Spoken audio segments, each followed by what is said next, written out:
The shooting guard position in modern basketball has completely mutated. We're no longer in the era of traditional wing players who just stand in the corner waiting for a kick out, nor are we just looking at pure volume scorers. Heading into the 2026 to 2027 NBA season, the elite two guards in this league are system definers. They are lead playmakers, lockdown perimeter anchors, secondary creators, absolute lethal floor spacers. In this video, I will be ranking the top 10 shooting guards in the NBA heading into next season. I am evaluating every single aspect: physical tools, film study, advanced tracking data, developmental projections, and exactly how they fit within their team systems. Because there is so much elite talent in the league, before we even touch the top 10, we have to address these guys who missed the cut by just a hair. Let's look at the 3 honorable mentions, beginning with Stephon Castle. Stephon Castle is a jumbo, hyper-versatile, defensive first, point forward, 2-guard hybrid. Playing alongside elite gravity in San Antonio, Castle is weaponized as a defensive eraser and short roll playmaker. He can guard positions 1 through 3 seamlessly, taking the hardest defensive assignment every single night, even with players like Wemby on the floor. If you analyze Castle's defensive posture, he possesses elite lateral quickness, an incredibly dense frame for a young guard, and rare screen navigation mechanics. He rarely gets hit cleanly by a screen. Instead, he dips his shoulder, stays attached to the ball handler's hip, and uses his length to contest from behind. The swing factor for Castle is his perimeter jumper. Teams will dare him to shoot, but his high basketball IQ allows him to mitigate this by operating as an elite cutter, secondary connector, and transition powerhouse. He does miss the top 10, however, mainly because he's young and a little bit inexperienced compared to the other guys on this list. But while his defensive impact is already hovering around an all-defensive ceiling, his half-court offensive package and self-creation constraints keep him firmly in the elite prospects tier for now. I give him 1, maybe 2 more years. He will be a lock in the top 10 for years to come. Honorable mention number 2, we have Norman Powell, who's the ultimate veteran microwave scorer and elite baseline threat. Powell acts as the vital valve who can maintain elite efficiency without requiring heavy playmaking responsibilities. He knows how to manipulate defenses, shifting towards stop. If you would just take a look at how Powell reads weak side help, you'll see when defenses over-rotate, his spatial awareness allows him to drift to empty space along the 3-point arc or execute a lightning-fast baseline cut. His first step remains incredibly explosive, allowing him to attack closeouts with high-level efficiency. Powell also consistently ranks near the top of the league in true shooting percentage among high-volume secondary wings. His ability to hit tough, heavily contested corner threes makes him a constant structural threat on the floor. Like I said, Powell is an elite specialist, but he misses the top 10 because he lacks the high-level on-ball playmaking gravity, advanced pick-and-roll creation, and defensive versatility required to anchor a top 10 spot in today's landscape, and I just don't see a top 10 appearance happening for him anytime soon unless he just makes a massive jump. But I think being on the honorable mention is good enough for a guy like Norman Powell.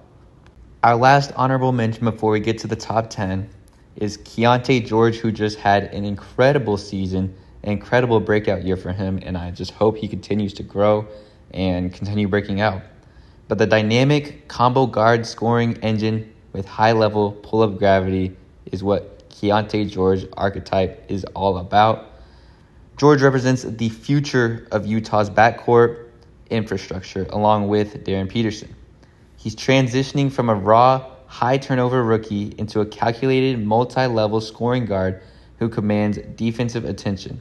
If you focus heavily on his screen and roll navigation, George has an elite deceleration package, meaning he can go from a dead sprint to an absolute stop in a single half step, freezing drop coverages similarly to what Shea can do. This gives him the pocket of space needed to launch his high-volume pull-up jumper or thread a needle to rolling bigs. Keontae George does have flashes of looking like an absolute superstar in the league, but he does have room for growth in efficiency and shot selection. His variance is just too high, so to crack the top 10, he needs to raise his finishing numbers at the rim and curb his tendency to settle for low percentage contested step backs early in the shot clock, and to maybe looking for other players or just taking a high percentage shot later in the shot clock. The sheer upside of George is intoxicating, but the raw production and efficiency metrics are still catching up to the veteran tier.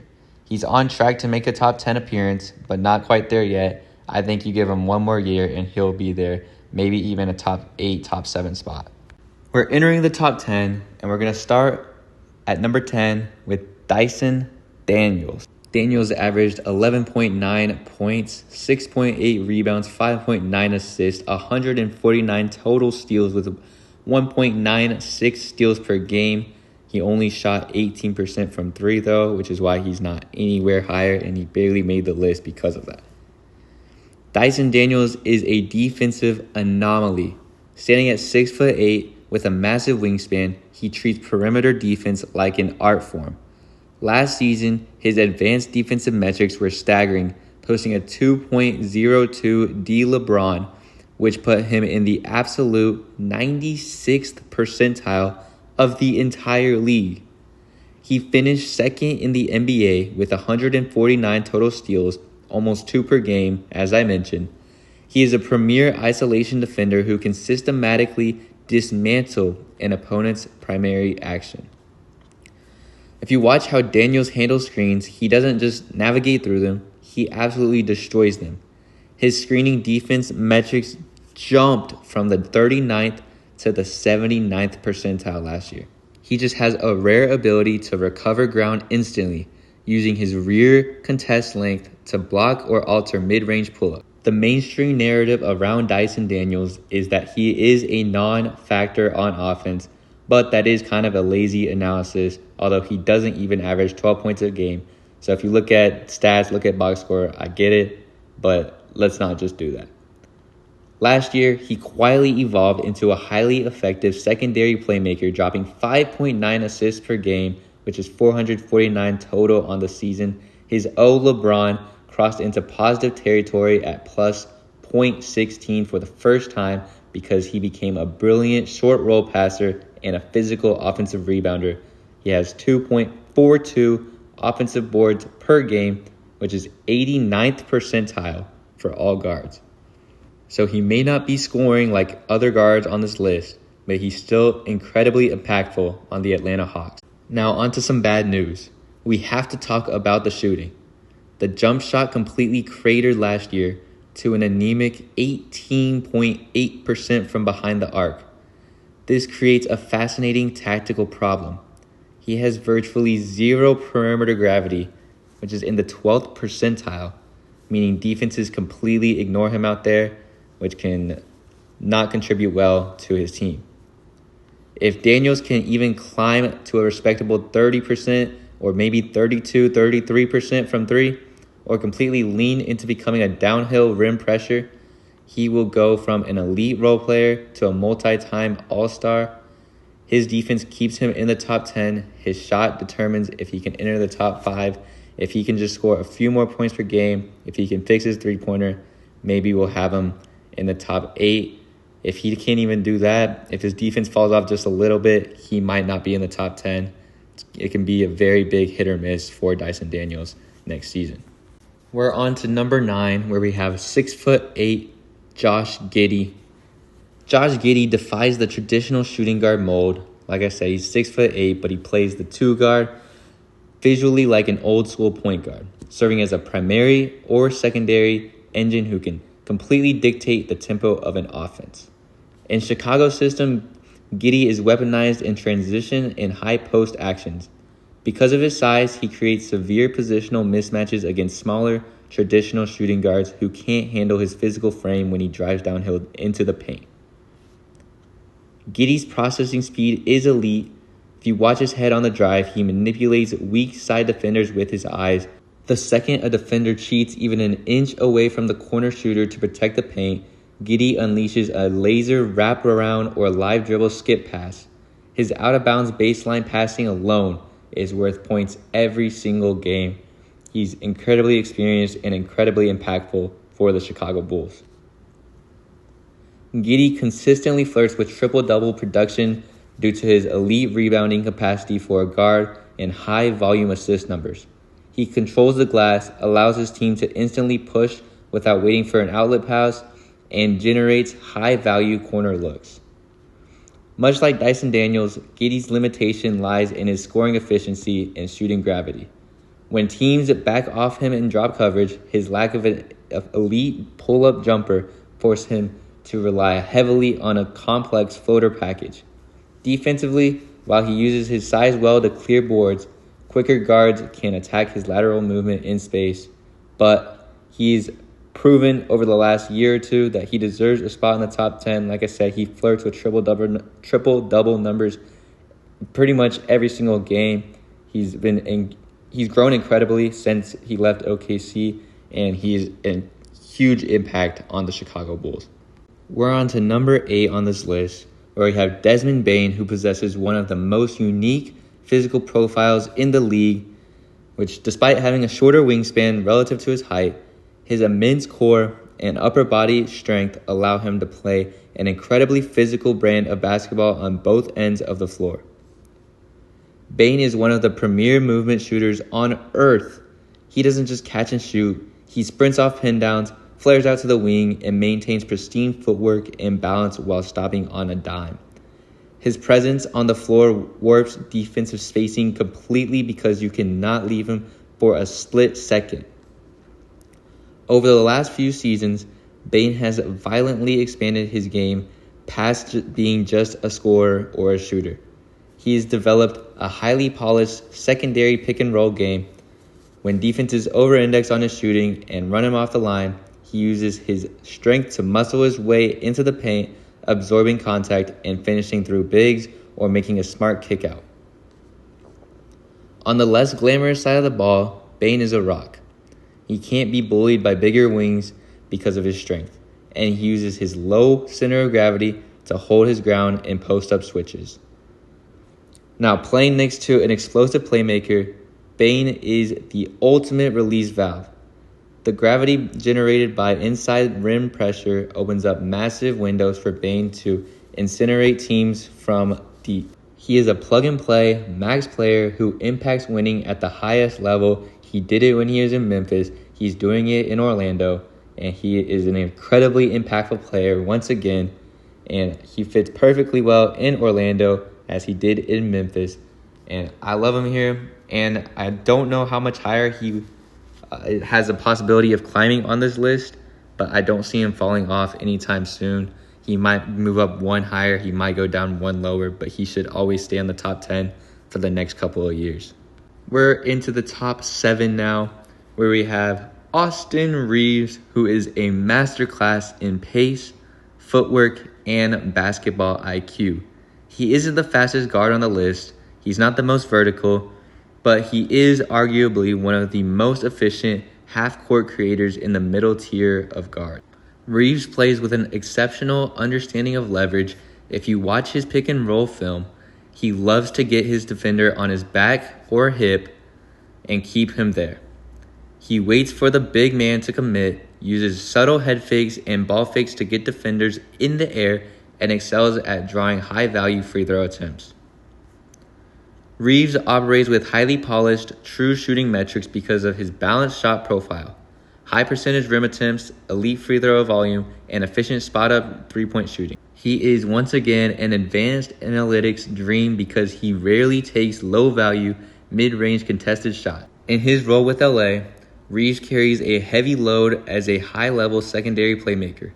He can run the offense smoothly for extended stretches, showcasing great chemistry in screen actions and an ability to make precise pocket passes. The only thing really keeping Reaves from pushing into the top 5 or getting anywhere really closer is his defensive ceiling. He gives maximum effort, fights through screens, and competes hard, but physically stronger or hyper-athletic guards can occasionally exploit him in isolation schemes. And while technically it might be his fault, there's really nothing more he can do in these situations. And I don't know how much higher I see him climbing, but he did earn himself a huge contract extension, which is well-deserved. I don't think he might be able to go up to 6. I don't think he'll crack the top 5, just given the talent that is up in the top 5. But he definitely will be in the top 10 for a while as well. He's incredibly talented, incredibly smart player. As we get closer to the top 5, we're on to number 6 with Amen Thompson. Amen Thompson is hyper-accelerating toward superstitious status. Last season was an absolute breakout season for him, putting up an incredible stat line of 18.3 points, 7.8 rebounds, and 5.3 assists per game. Already an all-defensive first-team caliber player, Thompson is the premier perimeter defensive stopper in the league. He's a 6'7" two-guard with alien-like athletic twitch. Amen can legitimately guard 1 through 4 at an elite level. If you watch the film of him checking the opposing team's best perimeter scorer on a nightly basis, his recovery speed is terrifying, even if a guard gains a step on him or two. Amen's vertical bounce and length allow him to register a mind-boggling weak side blocks and rear view contests with 1.5 steals and nearly a block per game. It's 2.5 stocks per game. That's incredible, especially from a two-guard. But when injuries hit Houston's backcourt last season, Amen was thrust into primary playmaking duties. I mean, he was starting as a point guard last season, where he's really a two-guard, sometimes even a small forward. The results were spectacular, though. He applies constant, unguardable rim pressure. His ability to explode past the first line of defense forces help rotations instantly, opening up his high-level floor mapping where he dishes out precise, live dribble passes to open shooters. Now, if you look closely at his shot, he averaged 18.3 points despite shooting just 21.6% from 3. Defenses actually sag off him, meaning he scores almost entirely through transition, cuts, offensive putbacks, and elite rim finishes, similarly to what we saw from Dyson Daniels. Now, if Amen develops even a passable mid-range pull-up or a baseline floater game to combat drop coverages, he is a lock for all NBA honors and even all defensive teams. His physical tools and passing vision give him a top 5 ceiling in the entire league by the end of the season. I think has a chance at cracking the top 5, especially if he works on his three-point jumper. I don't know how much he will, though. But I do think he has a chance at cracking the top 5. As of now, the top 5 looks pretty stacked, though. Speaking of the top 5, now we're here with Knueppel entering his second year following a historically dominant rookie campaign. Knueppel has established himself as an elite offensive force in the league. He was drafted 4th overall out of Duke. Knueppel didn't just have a great rookie year, he shattered records. He led the entire NBA with 273 made three-pointers, becoming the first rookie in league history to lead the NBA in total threes. He averaged 18.5 points, 5.3 rebounds, 3.4 assists, while shooting a blazing 42.5% from deep on 8 attempts per game. This is unheard of by anybody, especially from a rookie. These are Steph Curry numbers. His true shooting percentage was 63.3%. It's historically elite for a rookie wing with high volume. With Knueppel and LaMelo Ball, they became the first duo since Klay and Steph to each cross the 270 three-pointer threshold in a single season. If you watch how Knueppel moves off the ball, he runs his defenders through a labyrinth of screens, showing pristine footwork and an incredibly quick, high release point. He set the record as the fastest player to hit 50 threes, which was in 15 games. His perimeter gravity is so severe that it changes how defenses have to play the Hornets. You can't leave him to help on another player's drives. Knueppel's basketball IQ shines as a secondary connector. He processed defenses quickly, racking up 3.5 assists per game by making the extra pass or attacking a closing defender and making a smart play inside. After finishing second in Rookie of the Year behind generational talent in Cooper Flagg, he made all-rookie first team, and Knueppel will enter the season firmly in the top 5 shooting guards in the world. His offensive efficiency and spacing gravity make him one of the most valuable wing assets in the entire league with only room for growth. I mean, I don't know how you can improve off of the season he just had, but he is so young with so much potential. I feel like he's going to find a way, and he will probably crack the top 3 within the next season or 2. On to number 4, we have DWhite. DWhite is the gold standard for two-way impact at the guard position. He doesn't command the high usage rate of other stars on this list, but his advanced analytics profiles match up with superstars. He is a defensive genius and an absolute model of offensive efficiency. White is arguably the best shot-blocking guard in modern NBA history. Watch his timing on help defense. He reads the eyes of driving players, rotates from the weak side corner perfectly, and meets big men at the apex of their jump to record clean blocks. His screen navigation is flawless, consistently clamping opposing primary creators. Offensively, White does everything at an elite level. He's a premier catch-and-shoot threat, a highly intelligent secondary playmaker who never holds the ball too long, and a cold-blooded clutch shot maker. He operates flawlessly within Boston's drive and kick ecosystem.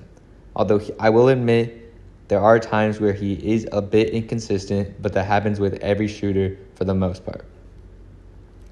If you look at any advanced impact metric, EPM, LeBron, or net rating, DWhite is consistently hovering near top 15 player status league-wide. He doesn't care about hunting stats. He cares about making the exact right basketball play every single possession. And if you want winning basketball, you want a player like DWhite. He's at a top 4 position because you can drop DWhite onto any of the 30 teams in the NBA and their net rating will instantly spike. I'm not just saying that. This is statistically proven. He is a championship-defining piece whose combination of lockdown point of attack, defense, and mistake-free offense makes him elite, and the only reason he's not higher is because of the people that are higher than him. He's a little inconsistent, I'll admit, but he's not going to go higher because the people higher than him are just better. So let's take a look at the podium. Starting at number 3, we have Devin Booker. Devin Booker is one of the absolute gold standards for offensive mastery at the shooting guard position. He possesses a textbook, completely unguardable scoring package that works at every single level of the floor.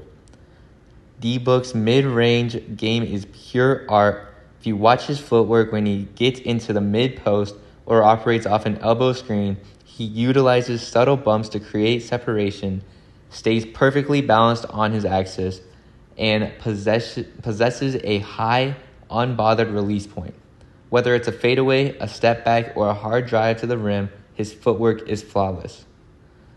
Booker has carried a massive playmaking burden for Phoenix over the years, proving he can function smoothly as a high-volume point forward or lead guard. He reads double teams instantly, skips passes to the opposite corner, and runs a highly effective high-screen action. He has incredible basketball IQ. He's been in the league for 11 years coming into next season. He's still incredibly young. I mean, you could never complain if you have a guy like Devin Booker on your team. Booker consistently scores at high volumes with great efficiency. He draws fouls at a high rate, shoots an elite percentage from the free throw line, and commands massive gravity from beyond the arc. He forces defenses to alter their game plan just to limit his clean looks. Booker is an offensive engine capable of carrying a franchise through deep postseason runs.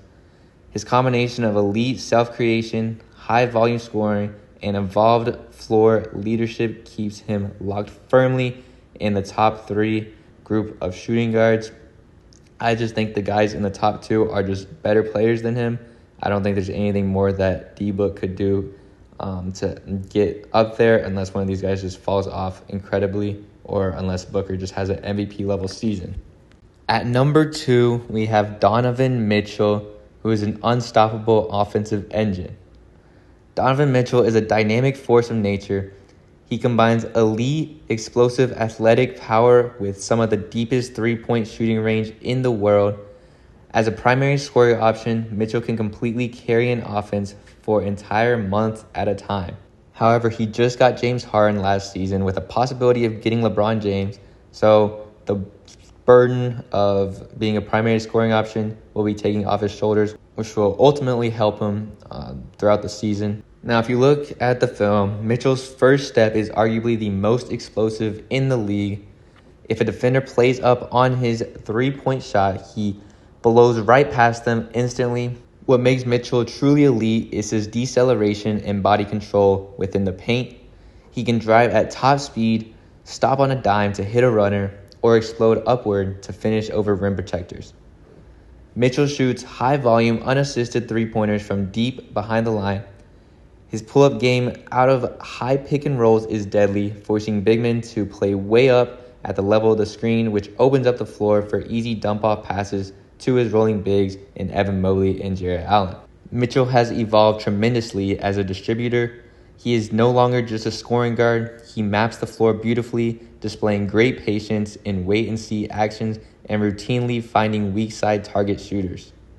When locked in, Donovan Mitchell uses his incredible wingspan and low, powerful base to turn into a highly effective point-of-attack defender. His sheer high-volume scoring output and structural engine capacity put him right at the top two of the shooting guard position. Now, Donovan Mitchell just had an incredible regular season and an incredible postseason, but he's only at number 2 because the guy at number 1 is just that much, maybe not even that much better, but he's just that talented that he deserves it.